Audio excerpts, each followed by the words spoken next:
put down your thoughts. How to get more PLSX with HEX to ratio trade or wait for PLS price to dip, then swap HEX for PLSX. Okay, so if he already has HEX, then he's going to have the fork as well. And initially, it seems, I don't know if this is going to play out this way, but it seems as far as people that are broadcasting or telegraphing what they're planning to do, that there's going to be some interest in PulseChain as a priority, as PLS versus PLSX. And probably if people are willing to trade away their PLSX for PLS, then you having HEX in the liquidity pool might be a path in the of getting more PLSX, right? So I don't know. I'm fine with my own ratios. I'm not really trying to stack anything other than to promote, the product of HEX, which is always the cornerstone of my investment thesis in crypto. How to get more PLSX while having HEX. I don't know. I don't want to give away the goose because I'm chasing the golden egg. Like, I want to keep the goose. Yeah. Do you think in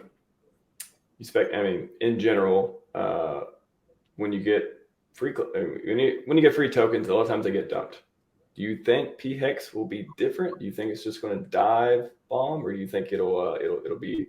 I think there'll be price points. I think that there'll be ratios, and I think that some people will believe that 1-for-1 is a fair trade, and then they'll see the numbers change, and then they won't have actually formed their own investment thesis. They would just kind of play the market by watching the market.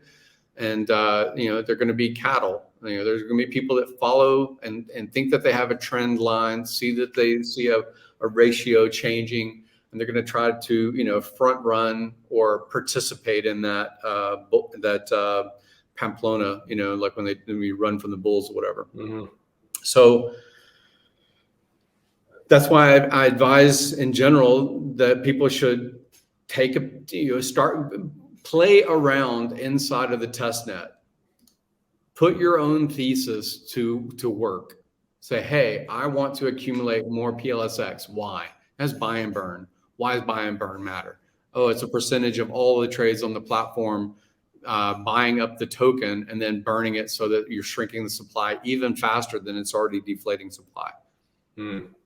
So put it to the test. You've had months. You've had maybe a year. I don't know how long the test nets have been around, but you've had a long time to play around with this test nets. Hopefully it's not been a year. I think you're gonna get people riled up. You start saying test net's been around for a year.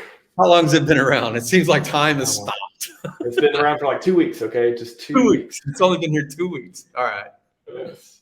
But yeah, that's great advice. Write it down on paper, make it sound good to yourself, and then A/B test it. Have two separate piles of money. This one I'm going to play this way, and this one I'm going to play that way, right? And see what the test net shows you. It's going to be far less number of participants, but I tend to think that the trend of 10% of the population playing around on testnet is probably going to do similar things that 100% of the participants when it goes live. However many people participate later, I tend to think that it'll do something like that. Now, it's not going to say you're going to earn this incentive token, and this incentive token is going to be this amount that's going to pay, all of your bills through life, or those numbers as far as the dollar assignment. I don't think that that's anywhere close to reasonable.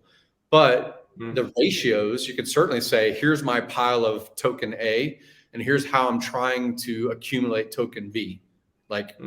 Put those things to the test. See if you can work out your ratio trades. You've got charts, you've got volume, you've got price points or ratios to whether it's going to be liquidity farming or different reward mechanisms inside there. Go play with it. Be familiar with it.